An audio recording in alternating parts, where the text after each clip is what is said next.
Ivar Jenner ngomong di Belanda bahwa saya senang saya punya 2 keluarga negara. Satu hal, saya mengkritisi dulu, sering mengkritisi naturalisasi karena naturalisasi yang kita buat tidak natural. Ini saya mau edukasi aja, gitu kan. Kita tuh udah pernah lolos sampai babak seperti ini waktu 1986 gitu kan. Biar kawan-kawan Gen Z ini tahu gitu. Jadi sebenarnya ini bukan sejarah gitu kan. Dan yang lucunya kita ini ngebully tanpa harus tahu siapa orangnya. Itu kan akunnya dibuat sendiri oleh orang Indonesia. Iya. Nanti udah banyak followersnya ganti nama itu. Yang gagal penalti Arkan Fikri, yang dibully Arkan Kakak gitu kan.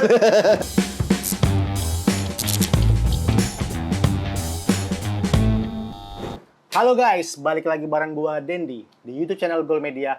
Kali ini kita di program Roof Talk bareng koordinator Save Our Soccer yang udah malang melintang di dunia sepak bola Indonesia. Ada Bang Akmal Marhali. Halo Mas. Sehat Mas? Alhamdulillah lebih sehat dari sepak bola Indonesia. Awalnya udah ngeri nih bridging-nya. Mas, gimana Mas kegiatan sekarang? Lagi sibuk apa ini? Ya, belakangan inilah. Berdoa. Kenapa tuh? Agar sepak bola Indonesia ke depan lebih banyak prestasinya dibanding masalahnya. Daripada dramanya juga? Iya. Drama-drama Koreanya dikurangi. Mas, kan kita tahu kalau Mas Akmal ini dulunya juga jurnalis sepak bola. Betul. Apa sampai sekarang juga? Sampai sekarang. Gimana Mas? Mulai dari jurnalis itu sampai sekarang bisa bertahan itu, awal mulanya dan ceritanya bagaimana? Ya, saya sih sebenarnya nggak punya cita-cita jadi jurnalis. Cuma saya hobi menulis aja gitu kan. Dan dari usia muda saya sudah baca koran-koran olahraga lah, hobinya setiap waktu gitu. Jadi itu istilahnya apa ya? Cuma takdir lah yang kemudian membuat saya jadi jurnalis. Tadinya cita-cita saya jadi presiden. Cuma garis tangannya nggak sampai gitu kan. Akhirnya jadi jurnalis, dan menurut saya ini profesi yang sangat mulia gitu kan. Kalau kata kawan-kawan teman-teman jurnalis, hanya jurnalis nanti yang pertama kali masuk surga. Gitu. Nah, dulu saya ditanya kenapa milih jurnalis olahraga. Betul. Karena menurut saya olahraga adalah kehidupan yang paling fair. Setiap wartawan olahraga kalau pertandingan misalnya Spanyol lawan Georgia 4-1, pasti skornya semua nulis 4-1, nggak ada yang 4-2, 4-3. Tapi kalau jadi jurnalis politik bisa diganti-ganti. Bisa diubah-ubah gitu kan, sesuai dengan dengan alur yang mau diceritakan gitu. Jadi itulah yang kemudian membuat saya memilih jadi jurnalis olahraga. Memang dari awal saya sudah concern di sepak bola gitu. Nah, kalau di dunia jurnalis itu ada istilah pergi haji dan umroh. Jadi kalau liputan Piala Eropa tuh istilah kawan-kawan jurnalis olahraga itu umroh. Kalau liputan Piala Dunia itu pergi haji. Dan alhamdulillah saya sudah pergi haji dan umroh. Nah, itu aku mau nanya dulu. Berarti pengalamannya udah banyak nih. Pasti udah dari dulu juga kan. Pengalaman sebagai jurnalis sepak bola yang nggak Mas lupain lah. Pas apa? Momen apa itu? Yang pasti ketika saya pertama kali jadi wartawan, sama senior-senior saya dipelonco. Liputan saya adalah liputan dari sekolah sepak bola. Dari paling bawah dari nih? Dari paling bawah, subuh gitu kan. Berangkat cari SSB kita bikin liputannya. Kalau pengalaman yang paling menarik saya gitu kan, yang paling menarik tuh ketika saya liputan Piala Eropa gitu, dan Piala Dunia. Itu pengalaman apa yang sampai itu yang paling menarik? Lah sekarang kan bagaimana nggak menarik kita bisa ketemu pemain-pemain dunia gitu kan. Betul. Tapi kalau kemudian pemain dunianya kesini, saya sudah nggak tertarik. Itu kan banyak pemain-pemain yang kesini nih datang gitu. Kayak kemarin misalnya jelang final Liga Champion, Vidic datang, kemudian juga Morientes datang. Saya nggak kurang tertarik. Kenapa? Karena semua orang bisa bercerita. Tapi ketika saya ketemu di luar dalam liputan besar, saya bisa bercerita, yang lain mendengarkan. Nah itu kan, itu kelebihannya gitu kan. Ada satu cerita, saya itu datang ke campnya latihan Swedia.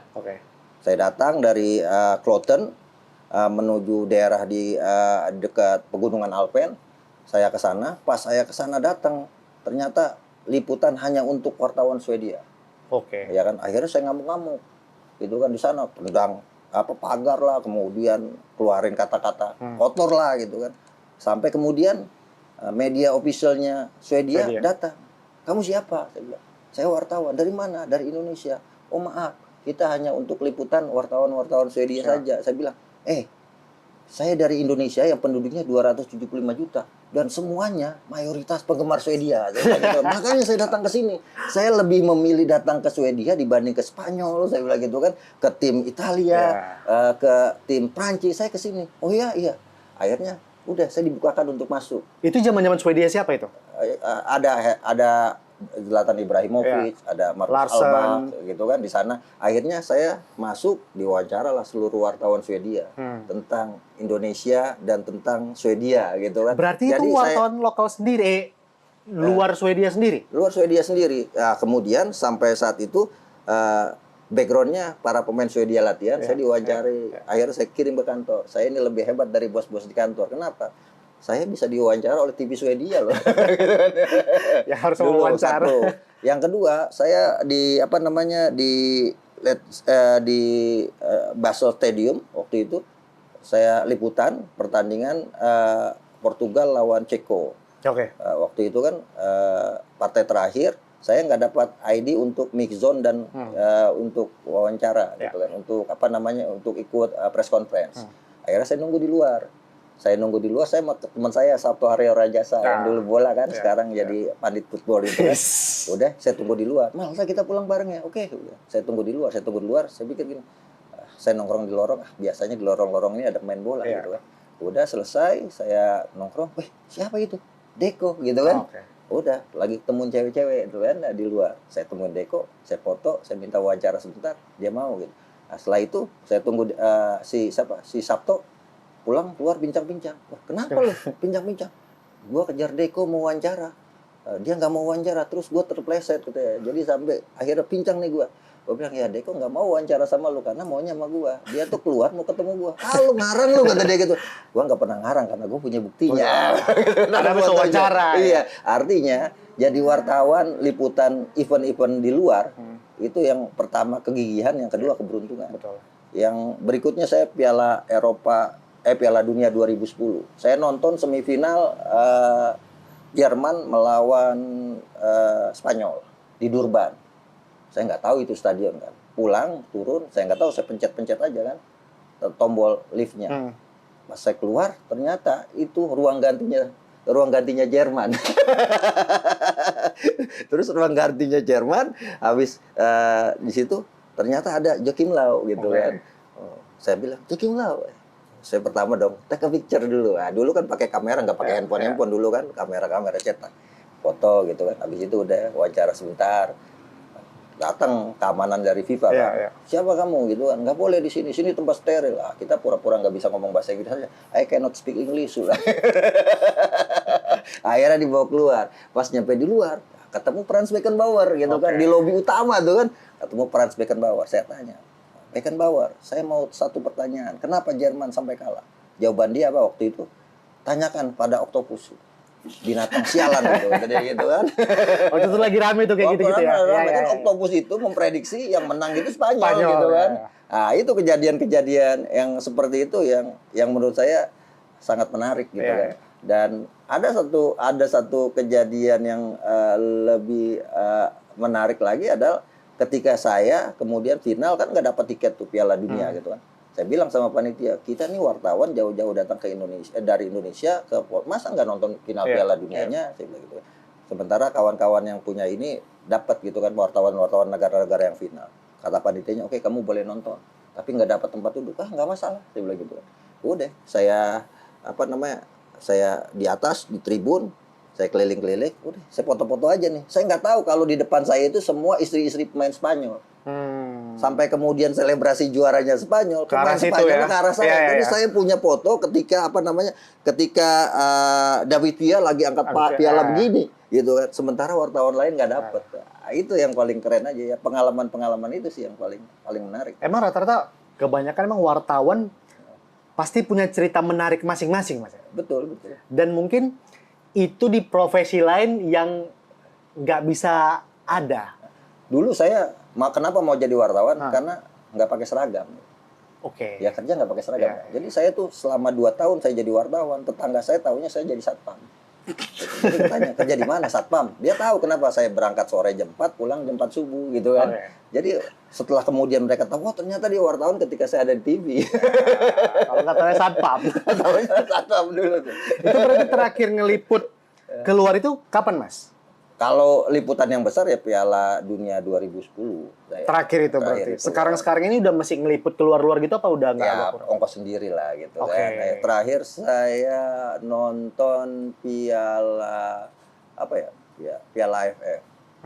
Piala AFF di Thailand gitu kan. Ya, ini aja karena kita passionnya di bola.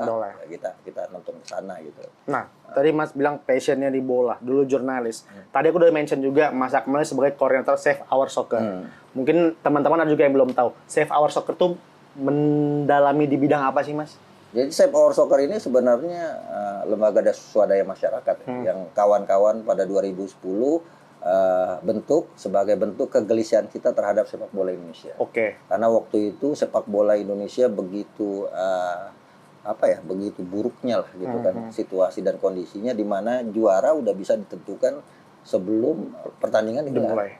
Jadi dulu zamannya dari 2002 sampai 2010 itu kita udah bisa tebak ya mau pilkada yang juara pasti. Gitu kan? Itu aku juga walaupun masih kecil ada sekelinger-kelinger dengar kayak gitu lah ya. Iya, pasti itu. Dan faktanya memang seperti itu gitu kan. Jadi kalau mau tahu siapa yang juara musim depan dulu pas mau pilkada kita cari siapa yang mau nyalon ini pasti juara gitu kan. Karena apa namanya? Ada match fixing, ada match setting, ada match acting gitu. Kalau match acting itu ya sepak bola gajah lah. Gitu. Oke. Dan itu udah kejadian berapa kali sepak bola gajah di sepak bola kita kan. Dari mulai Piala Tiger 1998, Indonesia melawan Thailand, sepak bola gajah yang nyampe sekarang kasus ini masih belum terungkap. Kemudian yang terakhir PSS Sleman lawan PSIS Semarang 2015 sepak bola gajah. Kemudian match setting. Ini pertandingan yang disetting dari awal siapa yang bisa jadi juara gitu kan. Dan yang terakhir match fixing. Match fixing ini adalah yang main di sana gitu. Nah, ini problem-problem sepak bola kita ketika dulu APBD ditutup pada 2010 untuk sepak bola profesional dengan keluarnya Permendagri, maka pengelola klub kita bingung dari mana uang masukannya. Akhirnya masuklah bandar-bandar gitu. Bandar-bandar dan saya mengalami itu gitu. Waktu saya pegang Persiraja Banda Aceh bulan puasa, ada telepon dari saya, nggak ada nomornya kan. Halo Pak Ci, Assalamualaikum, apa kabar? Pakai Assalamualaikum. Baik, Pak Ci minat duit. Bahasanya Malaysia nih. Ya, minat lah, siapa yang nggak minat duit? Ada duit 500 juta Pak Ci, kalau Pak Ci minat, Pak Ci bisa ambil, kata dia gitu kan. Oh ya, boleh lah, siapa yang nggak mau punya duit, mau lebaran, saya bilang gitu kan. Pak Ci, tapi ada tugas. Apa tugas saya? Pak Ci bikinlah pertandingan Persiraja lawan PSM, kata gitu. Pertandingan bola, iya. Ini satu pertandingan itu cuma. Pertandingan. Ini bulan puasa. Waktu itu di Indonesia stadionnya belum banyak yang punya lampu. Jadi kalau bulan puasa kompetisi malam itu 2011-an. Nggak ada pertandingan bola di sini. Saya bilang gitu kan. Kenapa? Karena ini bulan puasa. Pak Ci tak perlulah bikin gelar pertandingan di lapangan. Pak Ci cukup tulis di website resmi klub, kata gitu kan. Bikin review pertandingan, jalannya pertandingan, review pertandingan. Apa yang harus saya bisa lakukan dengan bikin di website itu ya? Pokoknya skor pertandingannya 2-1 untuk PSM, di mana gol terakhirnya penalti. Artinya udah sangat luar biasa gitu kan. Kenapa ini luar biasa? Loh, lewat website aja nggak ada pertandingannya bisa dimanipulasi. Artinya Indonesia ini ya bisa dibilang pasar gitu. Dan faktanya sekarang lagi ramai itu kan. Tapi Mas, apa yang membuat, kan tahu kan, pasti kan dari bandar-bandar ini atau yang lain-lainnya kan, pasti kan ada nama-nama besar atau peran-peran besar di belakangnya. Apa yang bisa, ya udah deh nggak apa-apa. Apa karena kebaikan supaya sepak bola Indonesia jadi lebih baik apa? Yang mendasari apa? Apa? Bikin Save Our Soccer dan teman-teman ini buat. Ya kita ingin sepak bola kita berada di jalur yang benar. Istilah saya itu ihdinas siratal mustaqim gitu kan. Tunjukkan sepak bola kita ke jalan yang lurus gitu. Karena sepak bola kita dulu tahun 70-an kita itu mungkin orang sekarang nih karena generasi Gen Z ini ahistori jadi nggak peduli sama dulu. Dulu kita itu raja Asia gitu kan. Dengan berbagai problematikanya ketika itu kan, kalau ada kawan-kawan bilang kenapa kita raja Asia dulu tapi kita tidak bisa tidak bisa tampil di Piala Asia gitu. problemnya dulu ketika kita mau tampil di Piala Asia ada Israel kita nggak jadi, ya kan? Kemudian ada apa namanya perseteruan politik di mana kita akhirnya nggak ikut tampil dan sebagainya. Itu yang kemudian menjadi problem di luar sampai sepak kemudian bola, ya? di luar sepak bola sampai kemudian kita pertama kali tampil di Piala Asia 1996 gitu kan. Nah, ini yang menjadi problem kita adalah saya sudah mengamati apa namanya match fixing, pengaturan skor itu sejak era Galatama. Ketika Galatama itu hancur gara-gara gitu. Di mana pertandingan bola itu dibuat taruhan semuanya gitu. Dan kalau itu memang bukan hal yang baru ya di semua cabang olahraga betul. Ya, bahkan di Italia yang top aja ada Calciopoli-nya juga. Cuma di Indonesia ini yang dipengaruhi itu yang aktor-aktor di lapangannya. Nah, itu yang jadi problem kita gitu kan. Kalau kita sekarang berdua Dendi sama saya taruhan pegang mana nih? Apa Portugal atau Prancis, saya pegang Prancis, itu pegang Portugal ya kita taruhannya. Kan kita nggak menyentuh pemain. Nah, kalau di Indonesia itu ada runner-runner yang datang ke pemain yang mengatur hasil pertandingan. Nah, itu problemnya. Sampai kemudian saya bertemu dengan intelijen FIFA namanya Mike waktu itu asal Australia. Dia minta, coba saya minta nomor-nomor handphone yang bisa saya sadap dulu masih boleh nyadap. Penyadapan tidak boleh dilakukan lagi pasca kasus Setia Novanto. Ya kan? Di luar sepak bola lagi sebenarnya. Sebelum Setia Novanto itu kita bisa sadap-sadap orang. Sekarang kan ada undang-undang itu gitu kan. Kita sadap orang, kita rekam orang, kita sebarkan tanpa izin kan masalah. Dulu masih boleh. Akhirnya saya kasih nomor-nomor. Kenal lah yang namanya Bambang Suryo gitu. Dia bilang gini, saya akan sadap mereka dari Australia, dari Singapura. Sadap. Oh, kamu kenal orang ini? Siapa Bambang Suryo? Oh, saya nggak kenal. Ya ini yang pelaku-pelaku pengaturan skor di Indonesia. Waktu itu dia mau atur pertandingan Persik Kediri lawan Sriwijaya dengan Barito juga. Tapi Mas tunggu bentar. Berarti kan mungkin banyak Bambang Suryo ini banyak emang nggak tahu orang bola apa emang? Orang bola, dia mantan pemain bola. Jadi pelaku-pelaku pengaturan skor dan sebagainya, runner-runner banyak mantan pemain bola gitu kan. Ya apa namanya sekarang kan di Indonesia kalau ada yang mudah ngapa pilih yang susah gitu.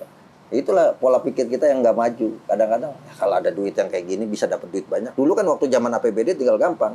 Kita klub kehabisan duit, tinggal kerahkan supporter untuk demo di DPRD untuk nurunin lagi, cairkan lagi RAPBD perubahan lah gitu kan.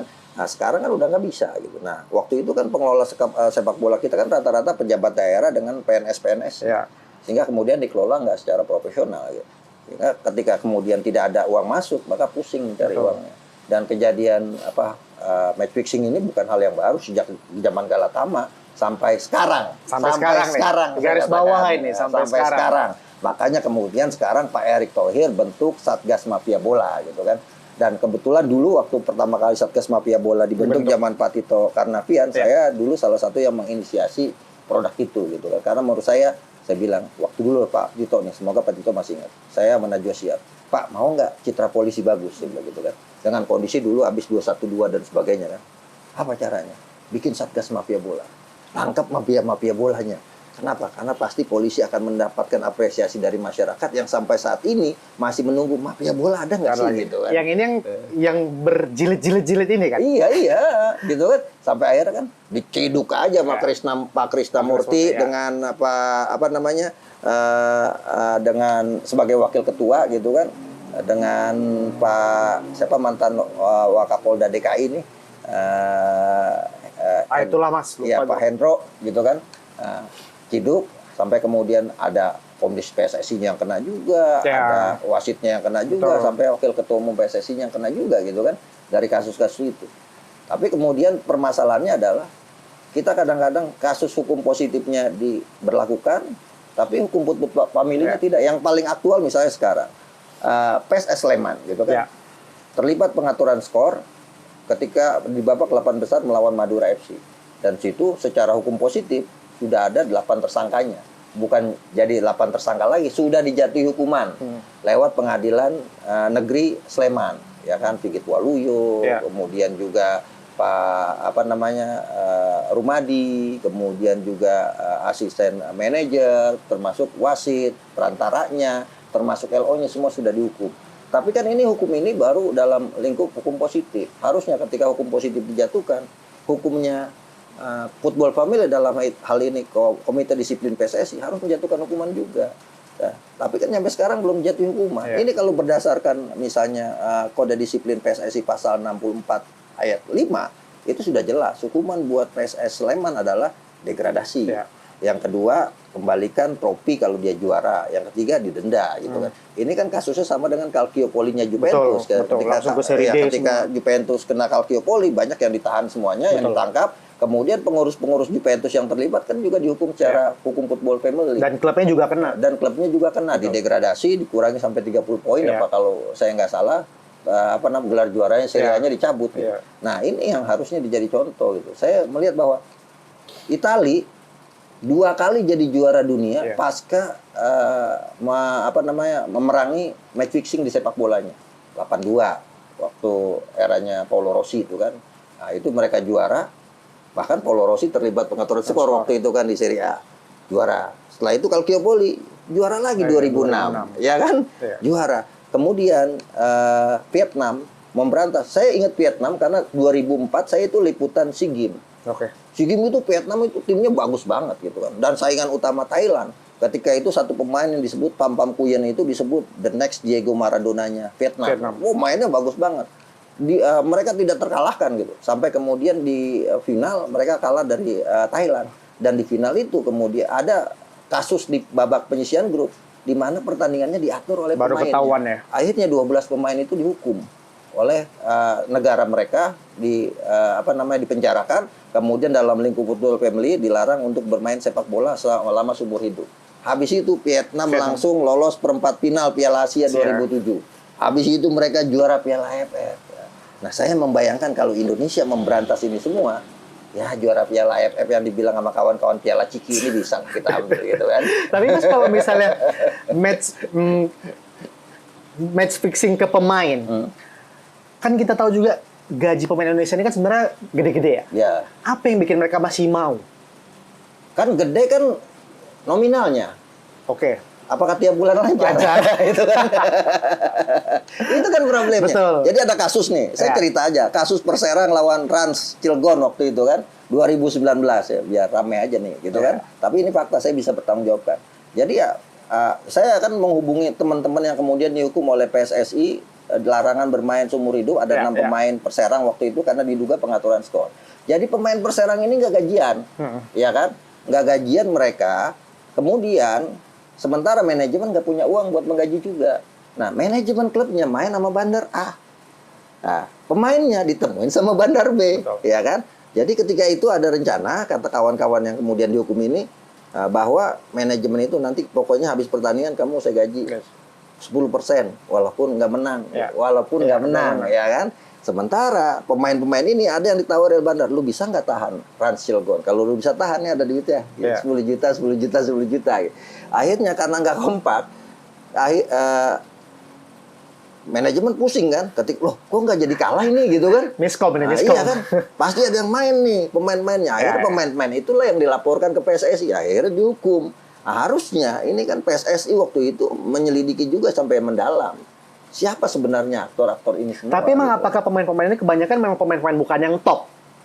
Yang top juga bisa jadi ada gitu kan. Tapi kan permasalahan kita nggak boleh asal tebak lah. Asal tebak kalau kita nggak punya barang bukti. Betul. Tapi kalau yang saya omongin yang tadi saya bisa ngomong karena saya punya barang buktinya gitu kan. Cuma permasalahannya kadang-kadang mau bawa kemana barang buktinya ini itu yang jadi repot. Nah terakhir misalnya kemarin Liga 3 gitu.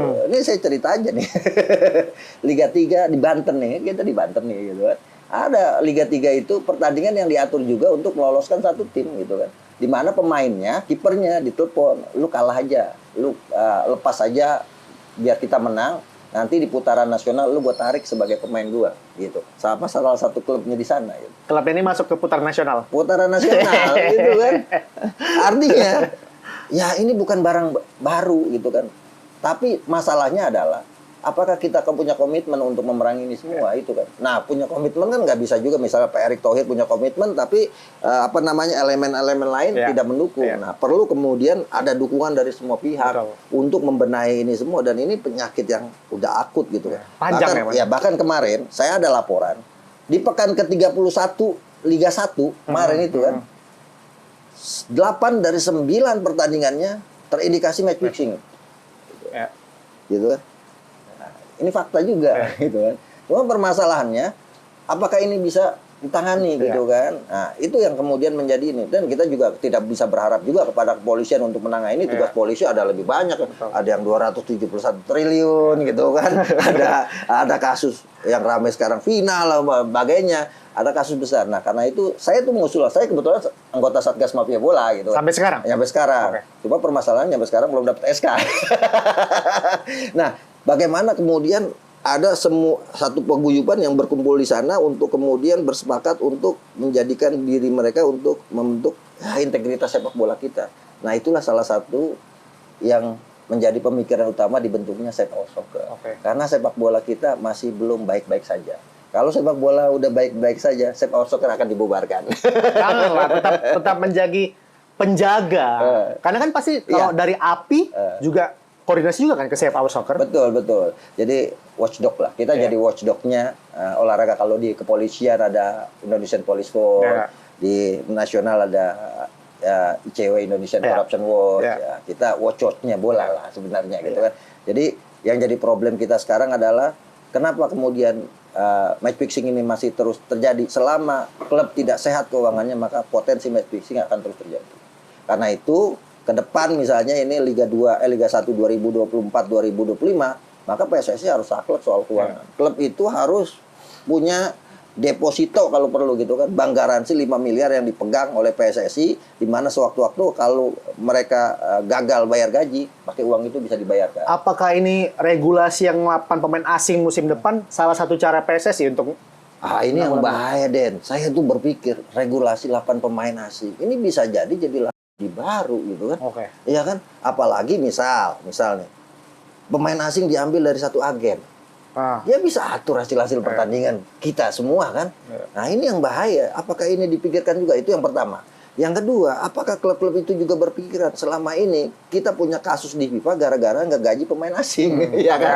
Ya kan banyak kemarin itu ada Persija, kemudian PSM, Barito, Persik yang kemudian akhirnya di-ban oleh FIFA, tidak boleh melakukan transfer dalam 3 jendela transfer gitu. Walaupun kemudian dibayar baru ditarik lagi.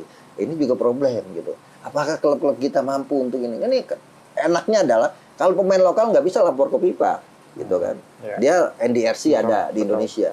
Tapi kalau pemain asing ada masalah dikit mereka bisa lapor ke FIFA. Akhirnya jadi masalah juga. Citra sepak bola jelek. Nah, apakah ini dipikirkan juga oleh para stakeholder bola kita ketika mengambil keputusan itu? Ini sih pertanyaan-pertanyaan saya yang nyampe sekarang belum dijawab oleh PSSI. Gitu. Artinya ketika kita menghadirkan orang dari luar begitu banyak gitu kan, dengan agensinya sekarang kan agen siapa aja bisa agen. Ini juga bisa jadi agen kan? Ya kan? Ada Akmal nih, gitu kan, main gue bagus gitu kan, pala kenal-kenal doang, habis itu udah.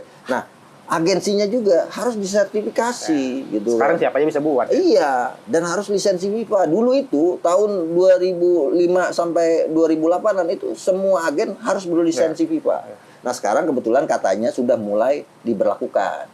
Jadi Mei kemarin sudah ada ujian untuk sertifikasi lisensi agen FIFA. Tapi nggak banyak yang ikut. Yang saya khawatir kan, kadang di Indonesia ini dibuka peluang ini, ada bawah tangannya lebih banyak. Nah. Tapi kalau dari Mas Akmal sendiri, kalau ngelihat regulasi musim depan untuk yang 8 pemain asing gimana? Tapi kalau regulasi U23 kan tetap nih. Betul. Ya kalau saya sih, sebenarnya ini kan udah ada globalisasi sepak bola gitu kan. Artinya ini sesuatu yang tidak bisa dihindari gitu. Cuma permasalahan saya itu tadi gitu kan. Bukan faktor apakah setuju tidak setuju dengan regulasi 8 pemain asing, bukan. Tapi apakah klub kita sudah mampu untuk menggaji pemain? Itu kan yang jadi problem. Jangan sampai kemudian pemain gak gajian akhirnya membuka celah bandar-bandar. Ini di Indonesia ini yang masuk bandar itu ada yang dari Filipina, ada yang dari Kamboja, ada dari Singapura, ada Malaysia, ada dari Cina, ada dari Hong Kong, ada dari Eropa Timur. Gitu kan. Nah, permasalahannya kan itu mereka nggak bisa masuk kalau nggak ada yang bukain pintu, gitu kan. Ya, Dan, lu punya rumah, kita mau namu, lu nggak bukain pintu nggak masuk dong. Ini aku baru kenapa Eropa Timur itu. Ya kan? Artinya ada yang bukakan pintu, ini yang harus ditutup pintunya. Walaupun sekarang lagi ramai nih kan, semua sampai kemudian PNS yang terdaftar dari semua ada daftarnya kan, mahasiswa lah dan semuanya. Ya saya berharap bukan cuma diumumkan. Tapi sebenarnya langkah yang paling tegas adalah tutup langsung gitu. Kalau kita mau radikal sekalian, udah bebaskan. Atau ada satu tempat jadiin pusat di Malaysia gitu kan. Kalau memang ternyata sumber pendapatan negara gitu Bukan kan. di sini ada. Mas, tapi ngeliat kalau bisa match fixing ini dan gaji pemain, apa yang bikin klub ini sampai bisa nunggak gaji pemain? Harusnya kan mereka tuh udah ada poin-poin awalnya ya, udah ada gambarannya lah. Kenapa di tengah jalan tiba-tiba bisa jadi kayak ya nunggak Jadi gaji? klub kita ini kan manajemennya apa ya? Ada masa ada akal.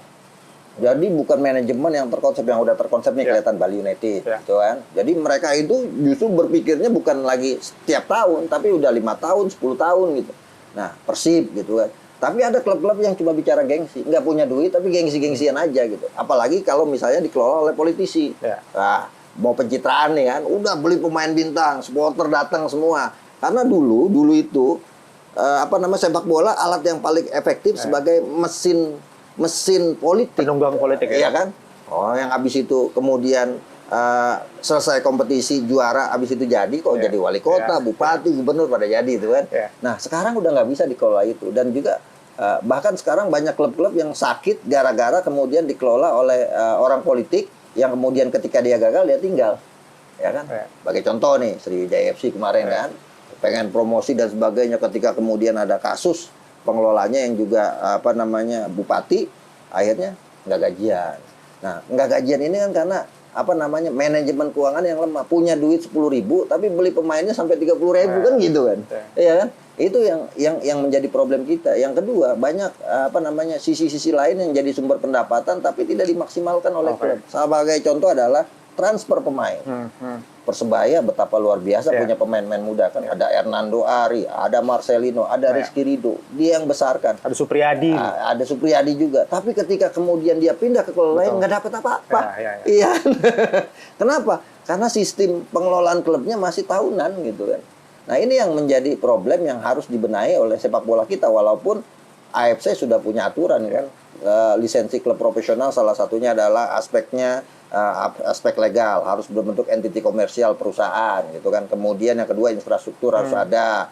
Yang ketiga finansial, ini yang paling penting nih, finansial. Yang keempat aspeknya adalah aspek sportif gitu kan, pembinaan usia muda. Yang kelima SDM. Nah, SDM ini yang jadi masalah. Kenapa jadi masalah? Di bola kita ini satu orang bisa ngelola 3-4 klub. Betul. Ini masalah. Karena apa? Karena di FIFA itu dalam regulasinya melarang itu gitu kan, cross ownership namanya. Sebagai contoh dulu Abramovich punya 2 klub kan, tampil bareng-bareng di Liga Champions, harus dilepas salah satunya kan. Akhirnya dia memilih Chelsea kan, yang klubnya di Rusia dilepas.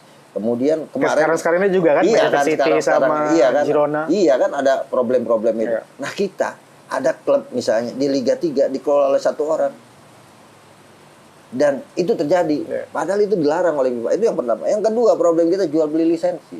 Ya kan, lisensi klub. Ini jadi problem juga. Jadi sekarang kalau lu mau kaya mah gampang. Lu bikin klub di Liga 3, lu biayain 2 miliar, lu bawa promosi dengan cara lu, kemudian lu jual 5 miliar, untung 3 miliar. Dan itu yang terjadi. Dan banyak yang melakukan itu semua ya pengurus-pengurus PSSI gitu. Nah, karena ini Pak Erik harus berani potong satu generasi pengurus PSSI ini ya. Dengan kekuatan dia saat ini gitu kan. Dengan sebagai pejabat pemerintah, dengan visinya yang luar biasa, punya power gitu kan. Ya, saya melihat dia paling cocok saat ini untuk jadi ketua umum PSSI. Bahkan nggak bisa dibohongin. Termasuk drama-drama kemarin kontrak Sintayong.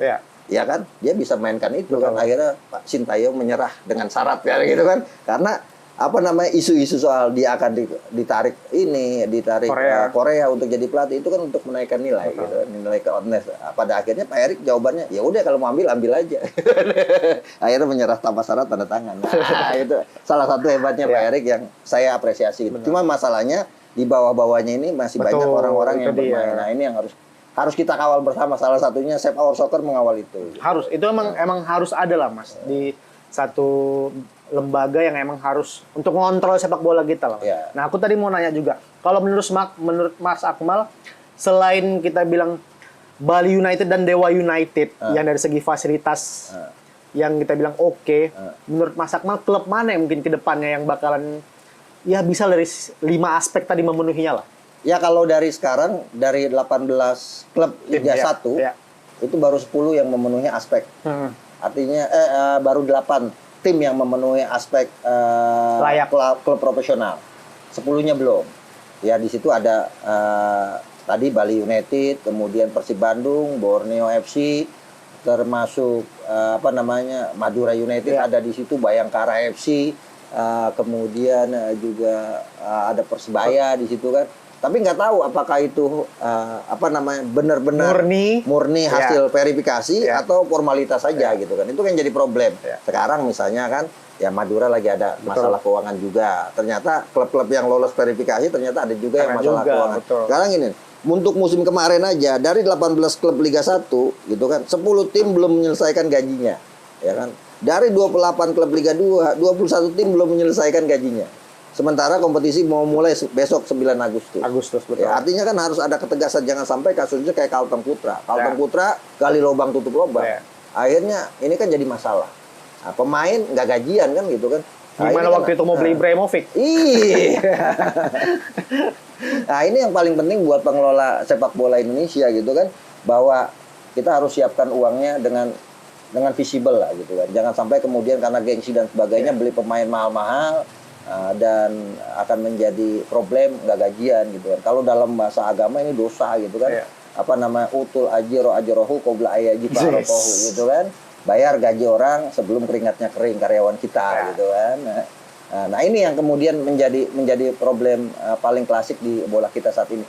Walaupun kemarin kan kebijakan 6+2 pemain asing itu, walaupun sekarang nggak pakai 6+2, pokoknya 8 bebas gitu kan, mau dari mana aja. Nah permasalahannya dulu kan katanya, wah karena harga pemain lokal terlalu mahal, sehingga kemudian mendatangkan pemain asing untuk menurunkan harga pemain lokal, katanya gitu kan. Nah apakah pemain asing yang datang ke sini bisa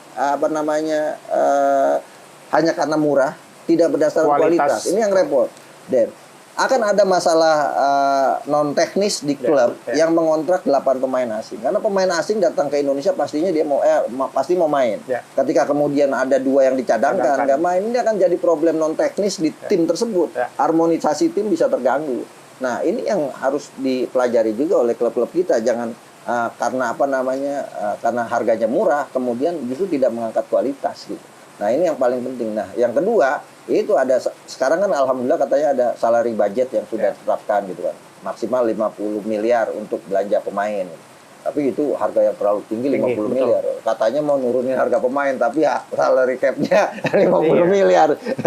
Nah, ini paling hanya 2-3 klub yang mampu. Ya sekarang lagi jor-joran kan tim promosi nih kayak PSBS Biak.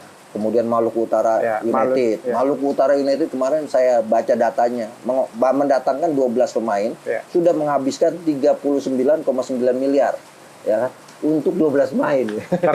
Termasuk Yance dan Yakob. Iya, artinya tinggal 11 miliar lagi untuk mentok ke salary cap yang ditetapkan kan, salary budget itu.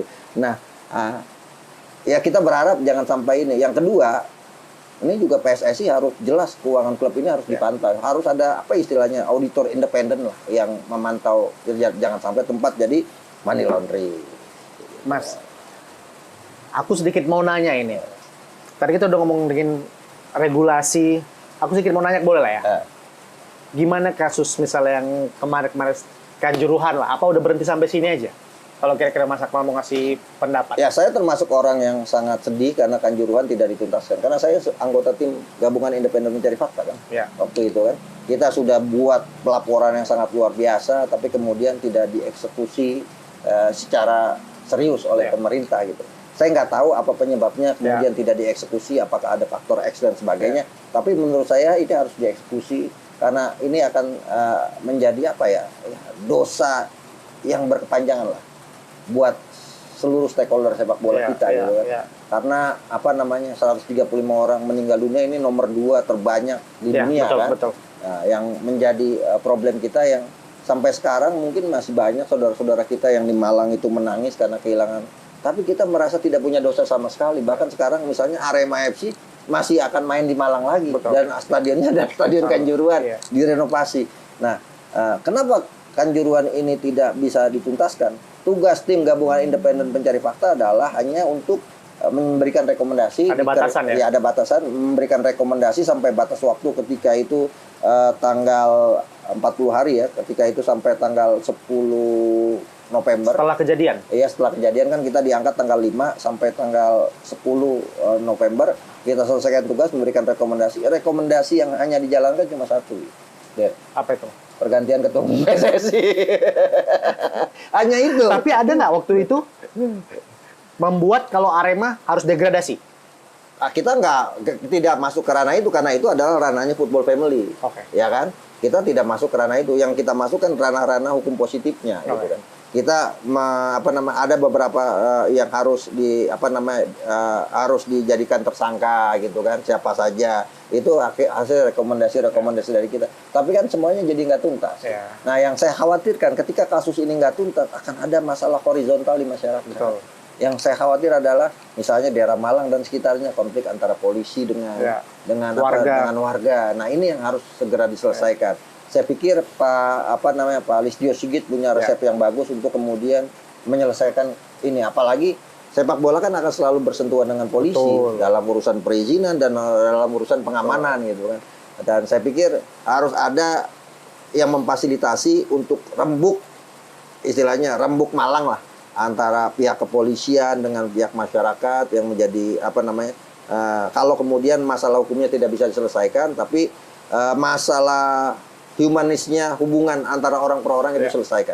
Kita kan ini termasuk bangsa yang pemaaf gitu. Sehingga kemudian saya yakinnya keluarga korban juga kalau ada langkah-langkah yang pendekatan yang baik, ya mereka pasti akan memaafkan itu. Ya udah, menjadi cerita masa lalu, kita tatap masa depan yang lebih baik gitu kan. Kita tutup lembaran kelam sepak bola Indonesia, kita buka lembaran baru sepak bola kita yang beradab kan gitu. Maka permasalahannya apakah ini juga sudah dijalankan? Jangan sampai jadi bom waktu. Nah, itu yang saya khawatirkan. Misal kasus ini tidak selesai, nanti akan ada lagi kasus-kasus perseteruan supporter. Ini kan yang bahaya kayak kemarin kan, kasus Persib dengan supporter Bobotoh dengan bonek. Padahal dulu mesranya bukan main gitu kan. Tapi gara-gara perseteruan di media sosial ke bawah di lapangan. Baru-baru ini padahal. Iya, baru-baru. Ada pencegatan di sana. Dan saya temuin kawan-kawan bonek, ya mereka berharap dari kawan-kawan Bobotoh juga meminta maaf dengan kasus-kasus yang terjadi gitu. Ini kan yang ngeri itu sebenarnya supporter dunia maya di sepak bola kita sekarang gitu kan. Yang jadi korban supporter dunia nyata. Itu kan yang ada. Dan bukan supporter juga yang jadi korban. Iya, kayak Haringga kan. Dia nggak tahu apa-apa, yang berseteru anak-anak supporter dunia maya, tiba-tiba dia datang ke sana, dia nonton, dia jadi korban. Ah, ini kan ngeri gitu kan. Jangan sampai kita nih mau nonton bola juga udah pikir, gua pulang selamat nggak ya gitu kan. Itu mungkin yang belum bisa kayak kita lebih apa ya bilangnya ya, dibikin nyaman pun. Mungkin kalau sekarang udah mungkin lebih nyaman kan, tapi kalau dibagi di level klub aku nggak tahu. Kalau timnas kan mungkin udah karena semua orang nyatu buat negara betul. Kalau di level klub apa perempuan itu udah lebih nyaman kalau zaman sekarang setelah kasus Kanjuruhan? Ya, saya pikir masih banyak hal-hal yang harus dibenahi. Problem kita ada di akar rumput kan. Ya kan, apalagi supporter yang ya usia SMA ke bawah. Betul. Gitu kan, yang kadang-kadang masih mencari jiwa-jiwanya ini. Saya kenapa bisa katakan gitu, karena saya pengalaman dulu kan, waktu kawan-kawan supporter Persita sama Persikota masih di divisi utama, itu habis pertandingan selalu tawuran. Sampai kemudian saya bilang sama Ruli waktu itu, Ruli Zulfikar, ketua Viola, kemudian ada Fadlin, saya bilang, udah kita kumpulin di Stadion Benteng, kita suruh berantem aja ke di Eropa sampai mereka puas gitu kan. Gladiator. Habis selesai puas, udah puas, jangan ada tawuran lagi gitu. Sampai kemudian ada tuh ditangkap kan sama polisi, kita samperin ke sana. Pas tanya, kenapa kamu tawuran? Habis hobi. Wah, bingung kita kan. Tawuran hobi. Ya kan? Muda-muda sih. Betul, muda-muda. Dan ini kan yang jadi problem. Dulu saya tuh paling seneng tuh ketika mau nonton bola. Itu dulu masih ada Lebak Bulus kan. Ini konyolnya orang-orang kita dulu kan masih naik di atap-atap mobil Metro Mini gitu kan. Supporter Persija dari Roblong, kampung saya tuh datang mau ke Lebak Bulus, naik Metro Mini di atap. Nyanyinya lawannya PSMS Medan. Pas itu nyanyi gitu, Medan ini binatang-binatang ini. Dia nggak tahu di pinggir jalan itu tukang tambal ban orang Medan semua, tukang langsung ngamuk, ngamuk semua, wah jatuh turun gitu kan. Nah dulu gitu, dulu juga ada budaya kalau nggak ada yang meninggal, kurang rasanya. Betul. Atau sekarang misalnya budaya yang harus ditinggalkan adalah tidak perlu lagi ada barakuda di sepak bola Indonesia. Nah, Dan yang PR paling besar lagi, sepak bola harus dinikmati oleh 2 supporter yang bertanding. Sekarang kan masih ada larangan supporter away, ya kan? Nggak boleh. Tapi nggak pernah dicarikan jalan keluarnya. Gitu. Nah ini yang paling penting. Jalan keluarnya apa? Ya itu tadi. Hal-hal yang sifatnya hukum positif, dijatuhkan hukum positif, kemudian yang hukum football family-nya ditegakkan juga. Yang paling kemudian kita nih sebagai supporter bola merasa tidak bersalah adalah kita yang bikin ulah, yang bayar klub. Betul. Iya kan? Sehingga kalau gua benci sama klub, bikin ulah aja gitu. Balik lagi ke gaji pemain juga kan. Iya kan jadi. Nah ini bangun kesadaran ini yang masih belum bisa di konteks sepak bola kita. Karena itu perlu edukasi dan perlu sosialisasi. Jadi saya tuh berpikir dulu uang Komdis itu harus dikembalikan kepada kepada stakeholder bola gitu. Selama ini kan kita nggak tahu uang Komdis buat apa. Jadi ketika Komdis menjatuhkan hukuman kepada Boboto Persib karena menyalakan flare 250 juta gitu kan, maka uang itu digunakan untuk sosialisasi apa saja sih yang nggak boleh di pertandingan sepak bola gitu kan. Termasuk memberikan hukuman-hukuman yang melakukan vandalisme, pengrusakan, diserahkan ke polisi untuk dihukum. Jangan kemudian udah ditangkap polisi, didatengin, dibelain, disuruh keluar gitu kan. Nah ini kan nggak ada dan diumumkan. Karena kalau diumumkan ini akan menjadi menjadi blacklist lah ya. Nah, kita kan enggak dihukum seumur hidup, tapi masih nonton bola juga. Nah, ini yang beda dengan di Eropa ya. Ketika saya liputan gitu kan, nonton bola aja, saya nonton timnas punya tiket, saya datang nggak dapat tempat duduk. Tapi di Eropa, saya mau datang 1 menit sebelum pertandingan terakhir, pasti bangku saya kosong. Gitu kan. Saya dulu liputan Piala Eropa, Piala Dunia, saya bilang, ini saya tahu nih duduk samping saya siapa, pasti orang Indonesia. Artinya mereka bisa mengatur seperti itu. Orang satu bangsa akan ditempatkan di satu tribun yang sama dengan nomor yang berurutan untuk memudahkan komunikasi. Nah, di Indonesia kita datang, tiba-tiba udah penuh semua. Pas udah gitu kita tanya, Mbak, ini penjaga pintunya. Kita duduk di mana? Duduk bebas. Gimana? Mereka udah sampai mikirin segitunya ya. Sampai tribun harus sama negaranya udah mikirin buat komunikasi.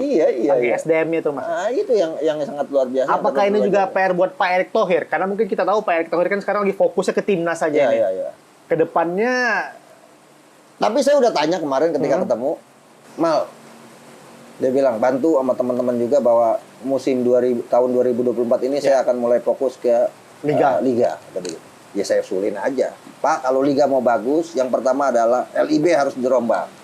Saya bilang CEO-nya harus orang luar negeri, gitu ya, untuk mengembalikan trust terhadap sepak bola Indonesia. Kenapa? Kalau CEO-nya masih orang-orang Indonesia aja, konflik of interest-nya tinggi gitu kan.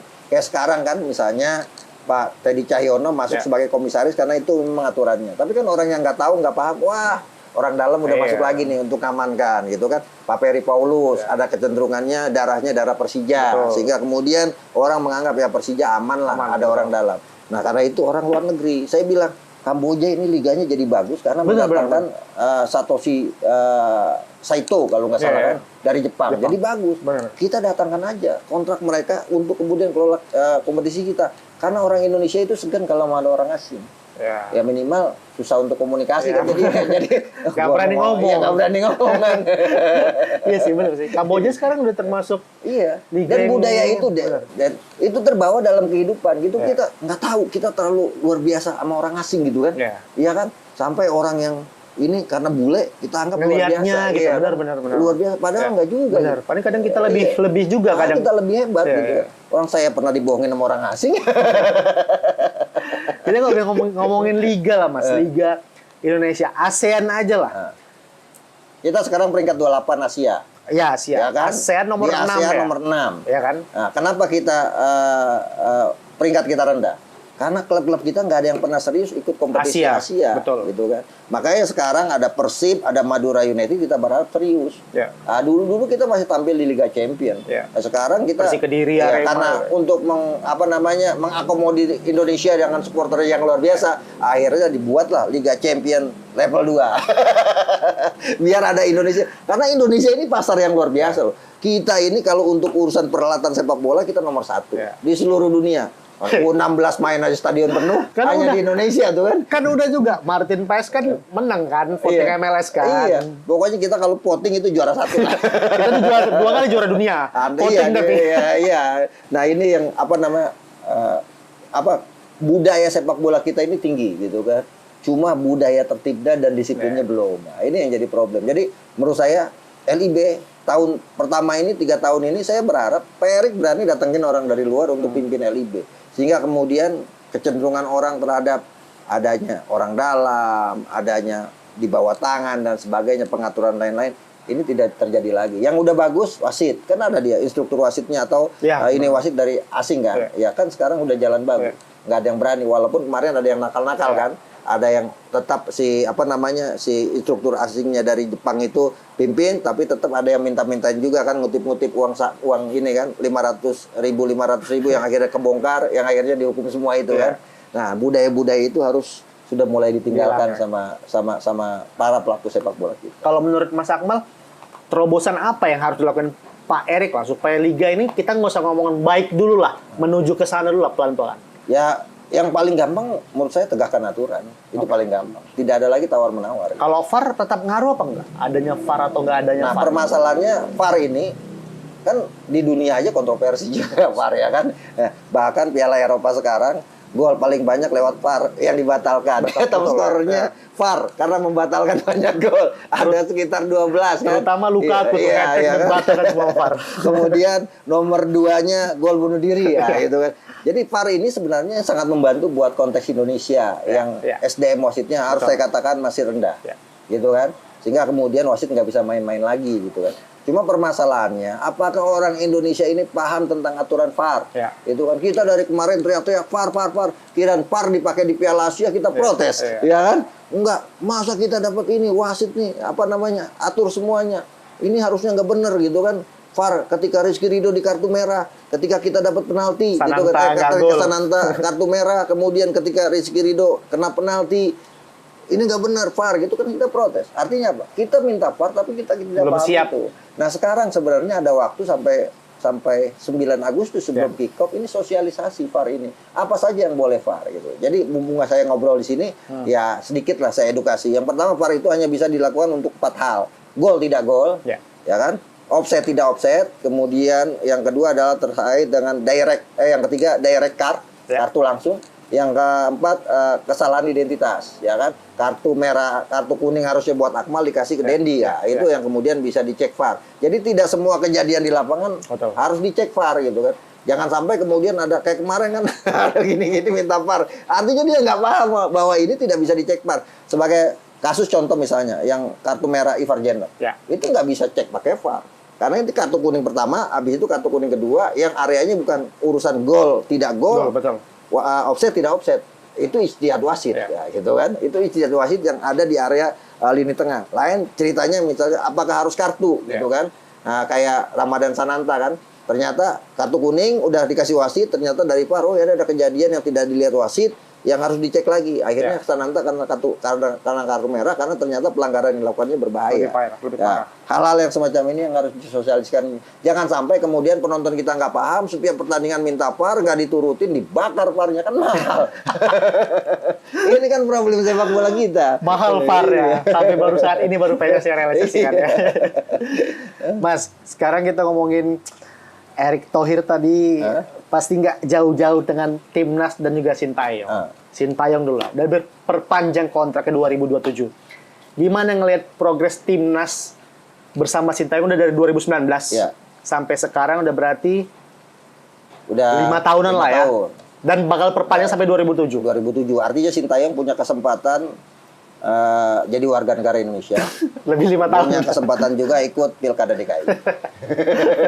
Iya kan? Dari 5 tahun berdasarkan Undang-Undang Nomor 12 tahun 2006, orang yang 5 tahun berturut-turut tinggal di Indonesia atau 10 tahun tidak berturut-turut bisa mengajukan diri menjadi warga negara Indonesia. Setelah mendapat KTP bisa nyalon untuk Pilkada DKI.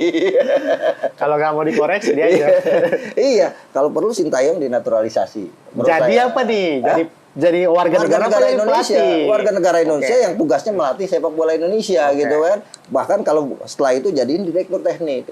Ya kita harus akui apa yang dilakukan, progres yang dilakukan Sintayong ya cukup bagus gitu kan. Ya dia mengantarkan Indonesia misalnya lolos pertama kali babak knockout. Jangan bilang lolos pertama kali babak 16 besar karena itu kita sudah pernah melakukan lebih dari itu.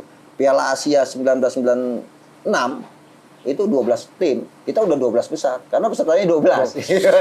Nah, lolos 16 besar tahun 2000, 2004 itu pesertanya udah 16 tim, artinya 16 besar. 16 besar. Lolos pertama kali babak knockout. Oke. Ya kan? Kemudian lolos pertama kali Piala Asia U23, bahkan bikin kejutan debutan yang tampil sampai semifinal. Yang hampir-hampir lolos ke Olimpiade gitu kan. Nah, kemudian apa namanya sekarang lolos babak 3. Walaupun kalau hitung-hitungan ini saya mau edukasi aja gitu kan.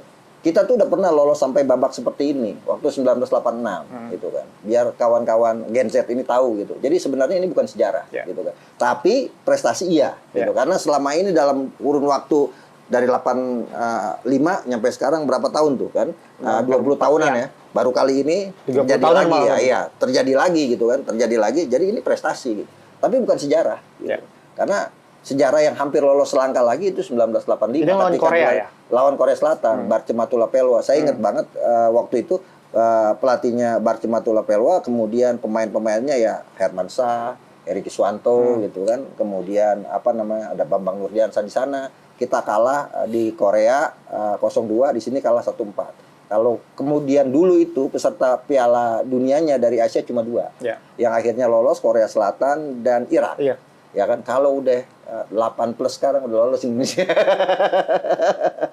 Waktu itu lolos Indonesia, kalau kebijakannya Asia itu 8 plus. Iya kan, atau minimal 5. 5 plus itu udah lolos Indonesia waktu itu kan. Artinya kita lagi mengulang sejarah-sejarah masa lalu kita yang sepak bola kita bagus, tapi ekosistemnya harus dibenahi. Jadi Sintayong ini udah cukup berprestasi gitu kan untuk sepak bola kita dan layak kita berikan apresiasi. Cuma permasalahannya kita juga tidak boleh kemudian seolah-olah nih kita udah juara dunia. Ini saya yang kritisi nih. Seolah-olah kita sudah juara dunia, jadi kita menganggap kita udah levelnya bukan ASEAN lagi, gitu kan. Apalagi itu perebutkan Piala Ciki, pakailah tim ketiga, keempat, gitu kan. Saya nggak setuju. Kenapa? Setiap kejuaraan kita harus punya target juara. Gitu. Kalau kita belum bisa juara Piala Asia, minimal yang paling rendah Piala AFF, gitu kan. Tapi kan orang kita baru kita lolos ke babak ketiga, baru kita kembali lagi lolos Piala Asia. Dulu bahkan Gen Z sekarang nggak ada yang tahu bahwa ini untuk pertama kalinya kita lolos. Dulu 2007 kita tuan rumah. Dia nggak tahu 1996, tahun 2000, tahun 2004 kita lolos gitu kan. Nah ini yang apa namanya harus kita perkaya literasi kita bahwa sekarang Sintayong sukses, kita harus berikan dukungan. Nah, tinggal apakah kita bisa sukses nih di kualifikasi babak ketiga. Karena kalau perjalanan sejarahnya Indonesia nih gantian. Kualifikasi Piala Dunia 2018 Thailand yang lolos, Thailand juru kunci. Hanya 2 kali seri waktu itu yang seingat saya kan. Seri 2-2 lawan Australia, seri 1-1 lawan Uni Emirat Arab. Selebihnya sama Australia kalah, sama Jepang kalah. Setelah itu kemarin giliran Vietnam hanya dapat 4 poin dia. 1 kali menang, 1 kali seri. Iya, sekali menang 3-1 lawan Cina kalau nggak salah. Kemudian seri 1-1 lawan Jepang. Tapi hebatnya lawan Jepang. Nah, sekarang apakah kita punya peluang ke sana? Kita juga harus realistis gitu kan. Kalau saya untuk bisa lolos peringkat 1-2 itu masih berat lah kita kan. Ya, tapi kita punya peluang untuk berebut di posisi 3-4. Cuma lawan terberat kita ya Bahrain sama Cina gitu kan untuk berebut posisi 3-4. Maksimalkan pertandingan itu. Cuma kan permasalahannya pasti Bahrain sama Cina juga menganggap kita punya minta poinnya dari Indonesia nih untuk bisa masuk 3-4. Sama, pemikirannya sama nih. Iya kan, pemikiran sama. Nah ini yang harus dipersiapkan dengan matang oleh kita bahwa apa namanya menuju bulan apa itu September lawan Arab Saudi. Lawan Arab Saudi pertama. Ini jadwalnya yang menguntungkan menurut saya. Kita pertama lawan Arab Saudi. Haji Arab Saudi kan, ya kan, tambah kuota haji bisa kita lobby kan. Nah, lawan Arab Saudi kita nggak bisa 2 pemain belakang, Justin Hubner dan Jordi Amat. Ya kan, lawan Arab Saudi. Kandang lawan Australia. Ya kan? 5 hari setelahnya. 5 hari setelahnya. Berikutnya kita tandang 2 kali berturut-turut melawan tim yang kita anggap bisa kita ambil poin dari dia kan. Bahrain Cina ya. Away tapi ya. Iya tapi away gitu kan. Lawan Bahrain, lawan Cina. Kandang berikut lawan Jepang. Ya kan? Artinya ini Sintayong harus memaintain jadwal ini agar mental pemain tetap terjaga. Misalnya jelek-jeleknya kita kan nggak berharap itu, kita harus optimis, harus STY, selalu tetap yakin. Ya kan, harus STY. Ya, kita bisa tahan Arab Saudi, kita bisa tahan Australia. Kalau itu terjadi, itu kan mental kita bagus. Tapi kalau kemudian 2 pertandingan pertama kita kalah, ini berat ketika kita mau tandang melawan Cina dan Bahrain. Nah, sisi ini yang harus dibenahi oleh dibangun oleh Sintayong ke depan. Jadi Sintayong ini sekarang ya sudah bisa fokus lah untuk menangani timnas sampai 2027 dan dengan gaji naik. Artinya gaji naik, prestasi juga harus naik. Terus ngelihat peluang kita untuk lolos Piala Dunia kalau dari Mas Akmal mungkin bisa di tahun 2026 ini apa 2030 malah? Saya melihat mungkin tahun 2030. Realistisnya ya, Iya, realistis. Saya realistis, tidak juga bombastis Ya, gitu kan. ya, ya. Tapi saya objektif dengan menilai ini. Artinya gini, kita lolos 34, itu kan kita ke babak keempat. Betul. Ke babak keempat dibagi 2 grup, masing-masing diisi 3 negara. Yang lolos kan peringkat satunya aja. Betul. Nah, itu kan pasti peringkat satunya itu kan pasti berat-berat. Artinya kalau kita masuk 34, Ya. peluang kita masih berat. Kalau kemudian misal jelek-jeleknya kita tidak bisa jadi juara di babak keempat itu, kita runner up diadu, habis itu bertarung lagi Ronde 5. di interkontinental kan, ya kan ada wakil Oceania 2 di Ya. sana, wakil Amerika Latin 1, kemudian wakil Amerika Tengah, wakil Afrika 1, ya agak berat gitu. Betul. Tapi 2030 bahkan ya mungkin yang realistis gitu kan. Dengan transformasi sepak bola kita yang realistis kita bisa lolos itu target yang paling ini menurut saya kan ya 2034. Oke. Itu menurut saya ya. 2034 kita bisa lolos kalau ekosistem sepak bola kita ini dibenahi dengan serius. Dan ini momentumnya Pak Erik gitu kan untuk bisa membenahi, karena sinergi antara pemerintah dengan PSSI ini sangat kuat. Dulu kan PSSI alergi sama pemerintah. Pemerintah nggak boleh ikut campur, nanti intervensi, nanti kita di-ban. Tapi kan sekarang membuktikan bahwa pemerintah betapa dibutuhkan oleh sepak bola, gitu. Utamanya fasilitasnya. Gitu. Nah ini yang menurut saya ada impres percepatan pembangunan sepak bola nasional. Ini kalau dijalankan kita akan bisa menjadi, ya kalau dulu Jepang belajar, kemudian mengambil ini dan langsung bikin J-League dengan sangat luar biasa, terkonsep luar biasa. Kita bisa sekarang ya kalau dulu katanya Jepang belajar sama kita, ya kita belajar sama Jepang lagi, tapi kita belajar yang bagus-bagusnya gitu. Kemudian kita ambil, kita adopsi. Saya yakin kita punya potensi yang sangat luar biasa. Negara gila bola gitu ya. Betul. Gitu. Tapi apakah kita bukan negara bola ya? Iya, negara gila bola. Cuma permasalahannya apakah kita harus jadi bangsa penonton terus? Iya kan? Sekali-kali dong jadi bangsa yang ditonton. Nah, bangsa yang ditonton. Mungkin Asia Tenggara nonton Indonesia nih di babak kualifikasi ronde 3. Iya. Nah, dengan pemain-pemain naturalisasi sekarang, Mas, apakah udah cukup untuk nyongsong babak ketiga ini? Apa perlu tambahan di lini mana kalau perlu tambahan lah? Saya kritisi PSSI terkait dengan naturalisasi kita ini terlalu banyak pemain belakang. Sehingga kita kemudian tidak ada pemain depannya gitu. Orat Mangun bukan pemain depan. Rafael Struijk tipikal winger, atau kalau istilahnya striker versatile yang mainnya melebar. Kita nggak punya striker, tapi di belakang kita padat. Sampai kemudian harus antri itu kan, back kiri misalnya kan, ada Sain Patinama, ada Verdong, ada kemudian Nathan Choaon, yang naturalisasi dulu nih, ya kan? Sampai kemudian harus ada yang dikorbankan kan, untuk tidak main. Tapi akhirnya bisa dipilah-pilih, Nathan Choaon jadi gelandang, ya kan? Nah, akhirnya Sain Patinama nggak main-main, ya kan? Di di back tengah ada Justin Hubner, ada Jordi Amat, ada Nathan Choaon yang juga bisa main di situ. Kemudian ada Jay Inces gitu kan, yang akhirnya membuat Elkan Bagot ngambek, ya kan? Karena dia nggak jadi pemain utama lagi, ngambek dia kan waktu itu kan. Nah artinya sisi ini juga harus dibenahi oleh PSSI. Jadi PSSI ini untuk naturalisasi ya skala prioritas kebutuhan dan benar-benar yang grade A, gitu kan. Ya kan? Kita kan kemarin, sekarang kalau mau bicara kita datang ke Belanda, saya dulu gitu kan, ada kawan-kawan saya tahun 2008 lah. Itu kan kawan-kawan wartawan senior sudah dikirim sama Pak Nirwan Bakri untuk mendata pemain keturunan di Indonesia. Kita dapat sampai 200. Artinya yang berdarah keturunan. Kemudian apa dia mau main ke Indonesia? Yang saya kritisi ini kan delusional. Ya kan? Naturalisasi ini delusional, mereka yang sudah tidak terpakai di negaranya akhirnya milih. Artinya ini kan kalau istilahnya timnas Belanda, kita timnas cabang, ya kan? Belanda timnas pusat gitu. Ketika kemudian ada cabang yang belum ada ini di pusat, ada yang kelebihan, taruhlah di cabang-cabang. Ini makanya banyak yang bilang kita naturalisasi grade A. Grade A bagi siapa? Pemainnya bagi, kalau pakai dia grade A pemainnya udah pasti pakai Belanda. Iya betul. Ya kan? Jadi ini bisa dibilang bukan grade C bisa dibilang ya. Ya nggak tahu, mungkin banyak yang protes ya. Tapi ini faktanya sih. Satu hal, saya mengkritisi dulu, sering mengkritisi naturalisasi karena naturalisasi yang kita buat tidak natural, ya kan? Kenapa tidak natural? Kan kita mau nggak jadi warga negara Indonesia, pasti mau. Iming-imingnya main di timnas. Sekarang lu jadi warga negara Indonesia aja dulu. Kalau lu punya kualitas, lu pasti main di tim nasional. Sehingga kemudian kita tidak terbebani dengan itu gitu kan. Sebagai contoh misalnya gitu kan, yang menjadi problem ke depan lagi ini harus dibawa ke DPR juga nih kan. Apakah pemain-pemain yang kita naturalisasi ini paham bahwa kita tidak mengenal duit kewarganegaraan? Ya, betul. Kenapa saya katakan gini? Saya punya rekamannya di handphone saya. Ivar Jenner ngomong di Belanda bahwa saya senang saya punya 2 kewarganegaraan. Ya, Indonesia nggak bisa, kecuali Filipina. Betul. Nah itu yang pertama. Yang kedua, Filipina boleh kan? Betul. Ini Malaysia juga bisa, ya kan? Singapura apalagi gitu kan? Termasuk kalau orang banding-bandingkan sekarang, lihat tuh Prancis, banyak pemain keturunannya, hampir semua keturunan. Nah ini yang nggak dipelajari sama orang-orang kita.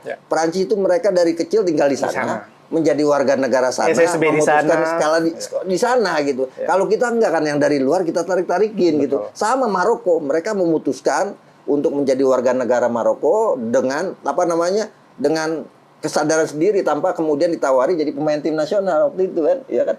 Nah, ini yang beda gitu kan. Yang beda kita sama, dan yang kedua mereka mengenal duit kewarganegaraan, kita tidak mengenal itu. Artinya kalau kita mau blast gini, saya setuju dengan apa yang dikatakan oleh Pak Luhut Binsar Panjaitan, kita udah bikin duit kewarganegaraan saja, undang-undang harus diubah gitu kan. Nah, karena kalau undang-undang tidak diubah, ini yang bahaya gitu kan. Kita punya pengalaman kemarin misalnya Arkanda Tahar mau jadi menteri nggak jadi karena punya paspor Amerika, ya kan? Betul. Kemudian saya ingat tuh yang bupati di Nusa Tenggara Timur tuh satu lagi patriot, udah kepilih nggak jadi karena punya warga negara Amerika Serikat. Ya jangan sampai nanti kasus-kasus yang kemarin-kemarin itu banyak pemain yang dinaturalisasi, akhirnya selesai purnakarya balik lagi jadi warga negara sana.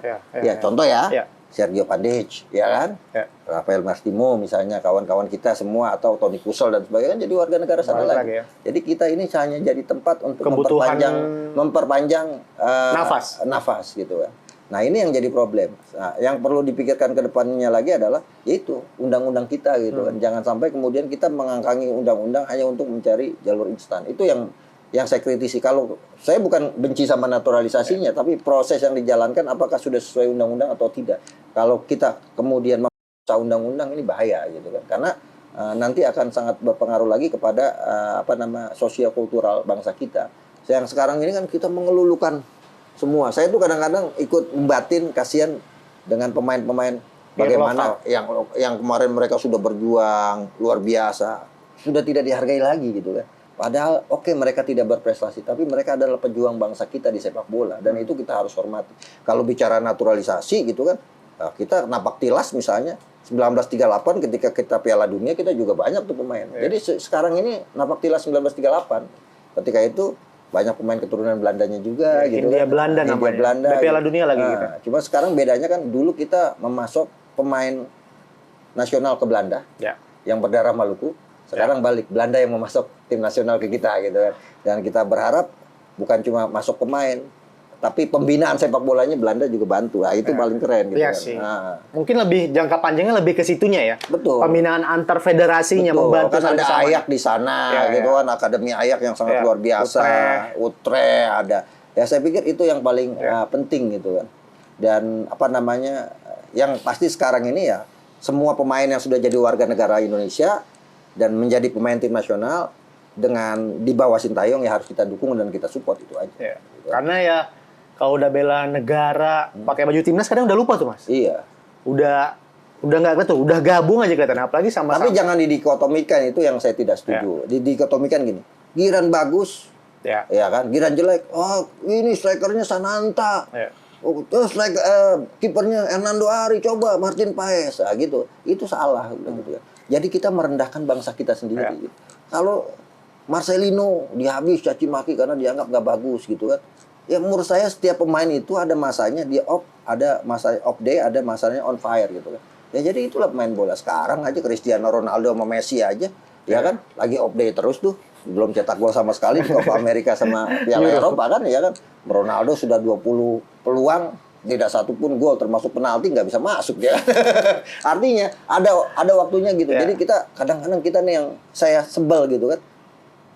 Ini dibully gitu kan. Kita nih bangsa bullying gitu kan, barbar gitu kan. Nah ini pernah saya ngomong sama Cyber Polri, Pak, Bapak tanggung jawab moral nih, gitu kan, untuk membenahi sisi kita, anak-anak kita yang terlalu terlalu barbar di netizen, di dunia maya. Kemarin misalnya Nasrullah Kabirov, wasit dari Kyrgyzstan itu kan, setelah mimpin Qatar habis dibully. Dan yang lucunya, kita ini ngebully tanpa harus tahu siapa orangnya. Itu kan akunnya dibuat sendiri oleh orang Indonesia. Iya. Nanti udah banyak followersnya ganti nama itu. Yang gagal penalti Arkan Fikri, yang dibully Arkan Kakak. Gitu kan. Tapi kalau ngeliat naturalisasi sekarang ini, sampai berapa lama lah prosesnya yang kalau misalnya, ya kan kita pasti naturalisasi sebenarnya harus untuk timnas. Tetap aja usia mudanya harus dikembangkan. Dan harusnya emang membantu lah dari naturalisasi untuk membantu timnas.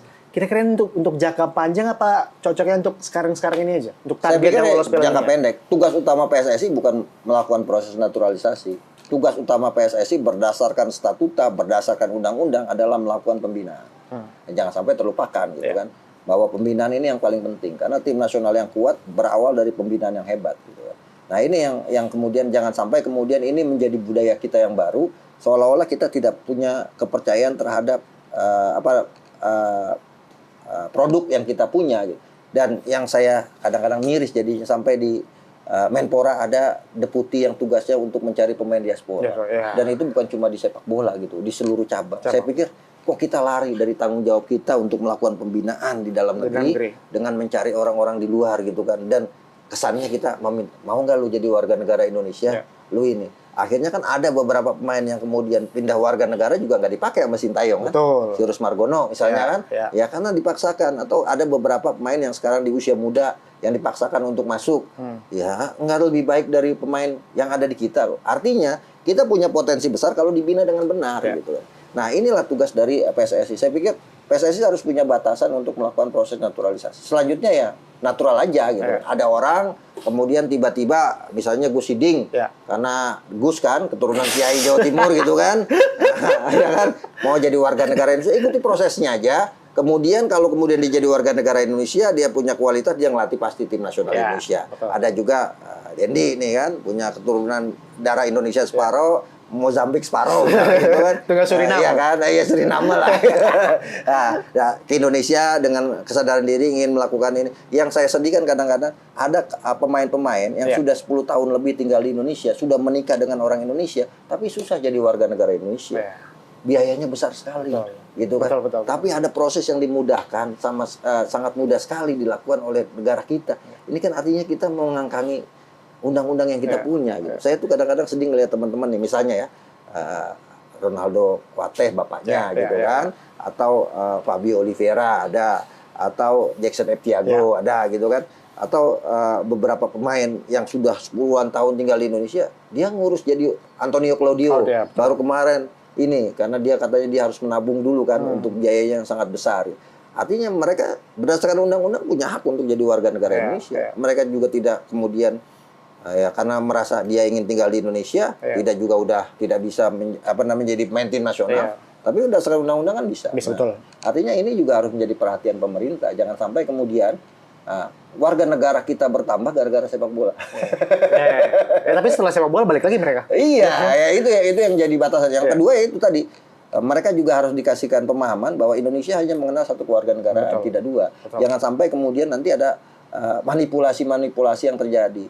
Jadi saya kadang-kadang ini jangan-jangan mikir saya aja nih mikirin ini kok pemain-pemain yang di Liga Belanda yang kemudian jadi warga negara Indonesia tahun ini kok tiba-tiba semua dilepas sama klubnya. Jangan-jangan Belandanya ngambek nih gitu kan di era divisi gitu. Tom Hey bagus kan dilepas. Orat Mangun dilepas. Kemudian Nathan Choaon juga dilepas. Elkan Bagot juga disuruh cari klub baru gitu kan. Kasian juga kadang-kadang. Cuma J yang beruntung. Iya, J Inces direbut-rebut ya kan, direbut-rebut. Ya kalau menurut saya sih, saya sejauh ini saya menilai pemain yang benar-benar dibutuhkan Indonesia saat ini yang saya lihat baru sekarang ya, baru 2 gitu kan. J Inces sama Tom Hey. Oke, aku juga setuju. Kalau Jordi Amat sudah habis menurut saya. Nah, Mas, kalau misalnya dari senior naturalisasi, kemarin kan barusan selesai nih usia 16. Iya. Juga ada 2 pemainnya. Iya. Nah, apakah menurut Mas Akmal nih nggak apa-apa di usia muda juga pakai naturalisasi? Sebenarnya kalau usia muda kan belum naturalisasi dia. Iya. Dia kan masih punya kesempatan berdasarkan undang-undang memilih di usia 19 tahun. Iya. Kayak Elkan Bagot ya. Nah, tapi juga saya heran gitu. 19 tahun gitu. Tapi kemarin Jan Reven harus disumpah juga. Iya. Makanya saya bingung. Iya benar. Artinya dia sebenarnya punya darah Indonesia Iya. atau tidak gitu kan? Karena harus disumpah gitu kan. Iya. Elkan Bagot kan kemarin nggak disumpah. Irfan Bahdim Iya. nggak disumpah Iya. gitu kan? Iya. Karena dia memilih di waktu usia itu Jadi warga negara Indonesia sebelum batas waktu yang ditentukan. Makanya saya heran, jangan-jangan Jan Reven ini bukan, jangan sampai kemudian ada di Indonesia nih, Iya. ada peluang, ada ini seolah-olah jadi proyek gitu. Nah, yang saya sampaikan, kenapa kemudian orang jadi warga negara Indonesia kok pakai agen gitu? Iya kan? Iya. Nah, ini pertanyaan besar yang harus dijawab oleh PSSI menurut saya. Jadi tidak muncul kecurigaan jangan-jangan ada uang yang bermain di sana gitu. Karena aneh aja gitu. Orang mau jadi warga negara kok pakai agen. Ya. Terus ngelihat Ya, kalau di kita kan kalau yang namanya agen pasti dapat fee. betul. Iya kan? Nggak mungkin agen nggak dapat fee Betul. gitu kan. Capek-capek dia. Iya kan? Iya. Nah, artinya dari mana fee itu didapat Iya. kan gitu kan. Nah, itu kan SOS sih lagi nyari gitu kan. Apa sih? Tapi belum berani ngomong karena belum dapat data yang konkret lah gitu kan. Nah, ini yang paling penting juga buat. Nah, Timnas Putri juga. Iya. Ya kan?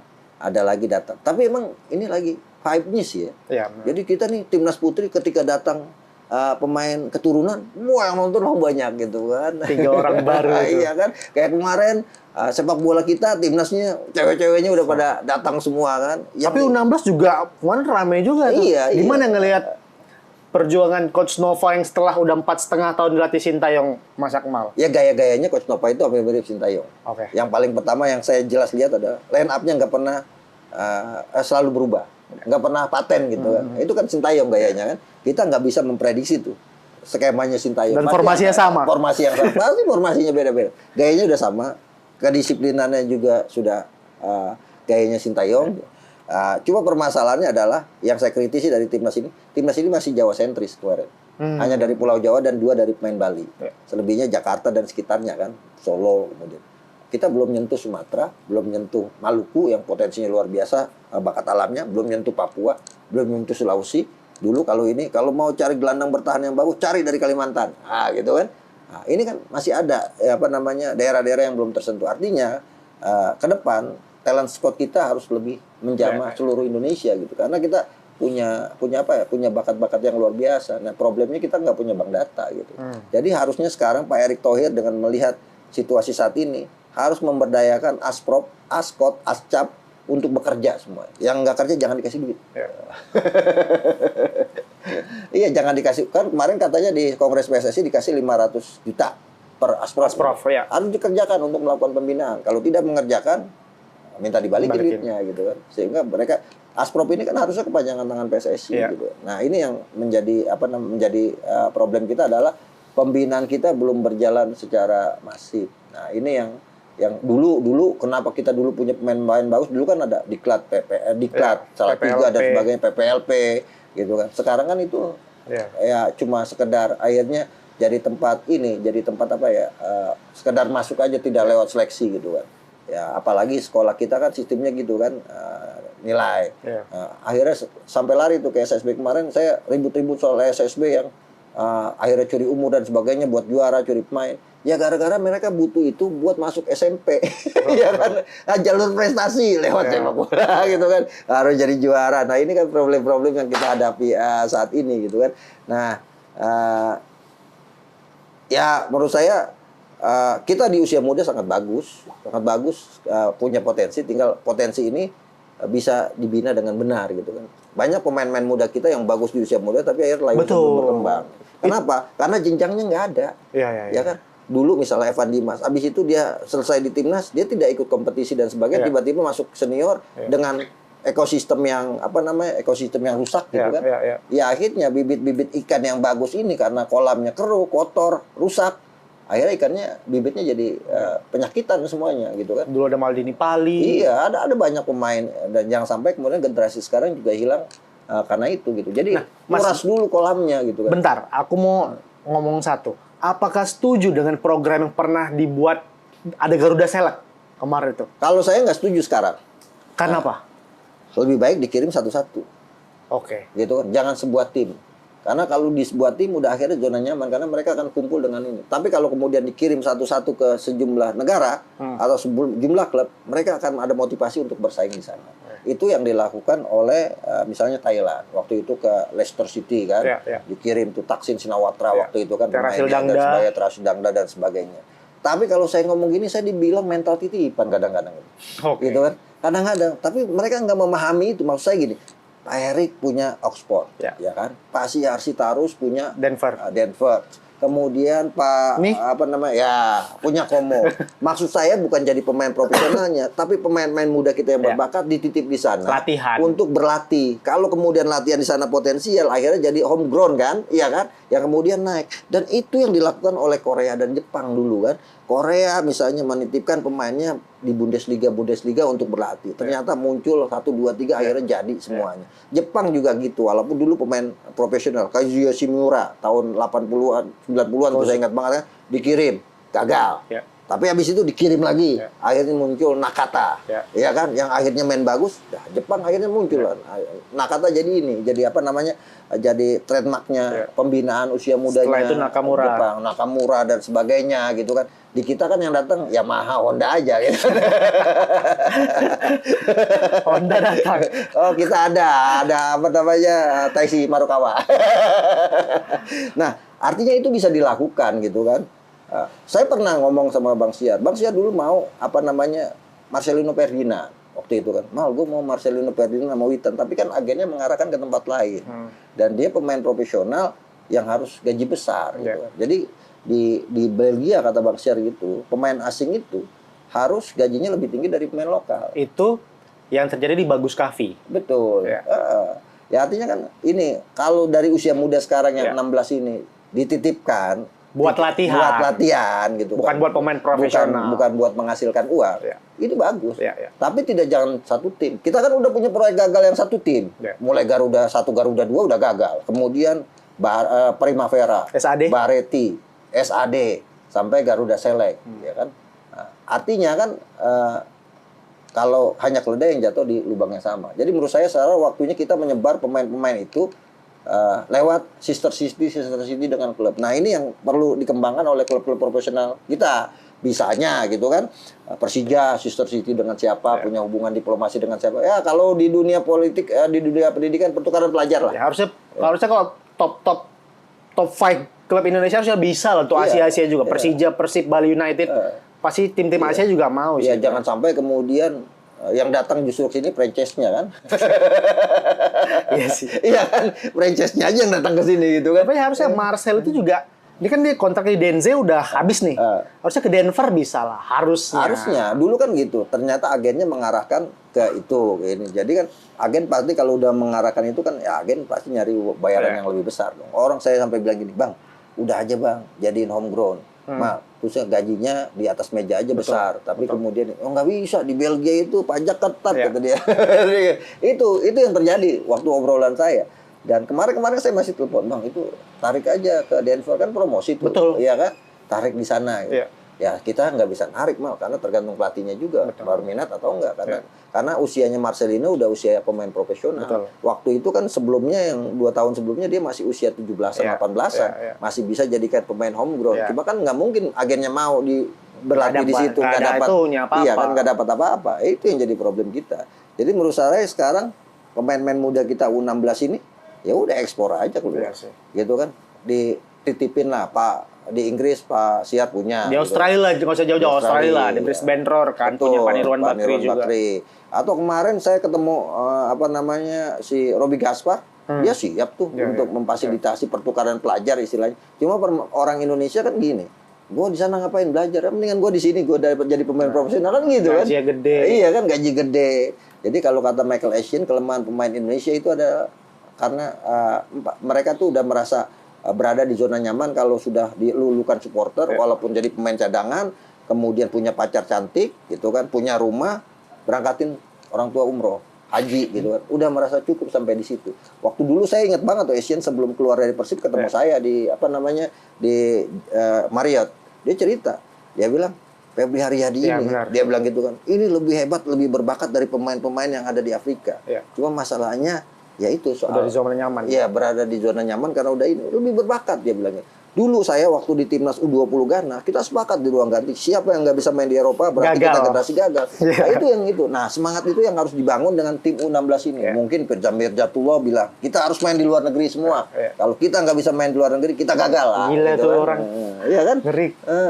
Emang emang kalau misalnya emang balik lagi sih Mas, mungkin banyak faktor kali ya, ada faktor. Karena kita kuat. belum punya trendsetter kalau menurut Iya, saya iya. kan. Ada dulu kita harapkan ya Kurnia Iya. Sandi jadi trendsetter Bima Primavera. Sakti, tapi usianya tidak panjang Iya. di sana kan. Setelah itu kita tidak meneruskan proyek-proyek itu. Andaikan kemudian diteruskan seperti kan Miura gagal, Iya. ya kan. Tapi kemudian muncul Nakata. Nah, Nakata jadi trendsetter. Nah, kita tinggal lagi nunggu trendsetter nih. Kita berharap jadi trendsetter misalnya ya Pratama Arhan, Iya. tapi nggak dapat tempat juga, nggak bermain. Marcelino nggak dapat tempat juga. Kalau total Marcelino 2 tahun hanya 7 kali bermain kan. Iya. Nah, atau kita berharap Asnawi Mangkualam gitu kan.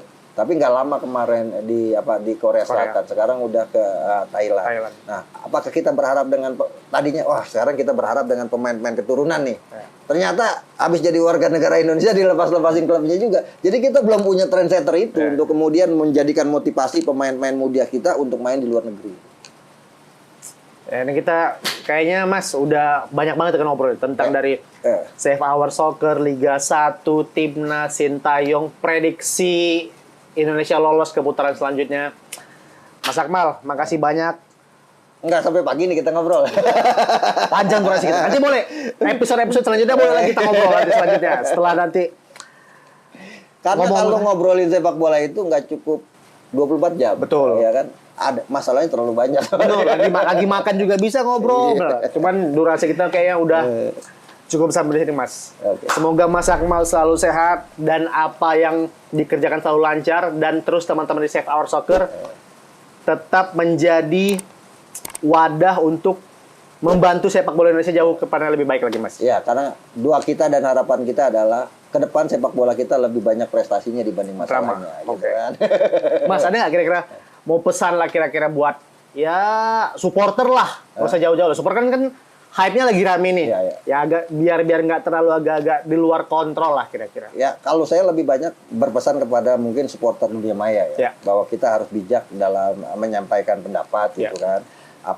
Memberikan kritik itu boleh, tapi jangan kemudian justru isinya persekusi. Nah, itu yang jadi problem kita kan. Bagaimanapun misalnya mereka ini pasti sudah berjuang maksimal. Kalau lagi gagal kan dipersekusi itu kayak Marcelino kemarin. Mereka sudah berjuang maksimal untuk bangsa dan negara, kita support. Kalaupun kritik mereka pasti terima kritikannya, tapi kritik dengan bahasa yang baik gitu kan. Argumentasi lah, dengan berargumentasi. Karena mereka juga pasti butuh masukan. Itu yang penting. Yang kedua buat supporter yang di level grassroots, supporter adalah nyawa ke-12 di sepak bola. Tapi sepak bola tidak afdol, bahkan tidak lengkap tanpa adanya supporter gitu. Karena itu kita harus jadi garda terdepan dalam transformasi sepak bola Indonesia. Kalau kemudian di PSSI-nya masih sering ribut-ribut, ya kita contohin sebagai supporter, kita nggak ribut-ribut. Kalau atasnya nggak bisa contoh, kita yang level bawah yang memberikan contoh. Dan saya pikir itu paling penting karena ke depan sepak bola kita harus jadi sepak bola yang beradab gitu kan. Bahwa sepak bola ini hiburan bukan kuburan. Itu tadi pesan dari Mas Akmal Harmali untuk semua supporter Indonesia. Mas Akmal, terima kasih Mas. Sama-sama. Sehat-sehat terlalu Mas. Terima kasih Mas Akmal. Boleh gini ya? Boleh Mas, boleh Mas.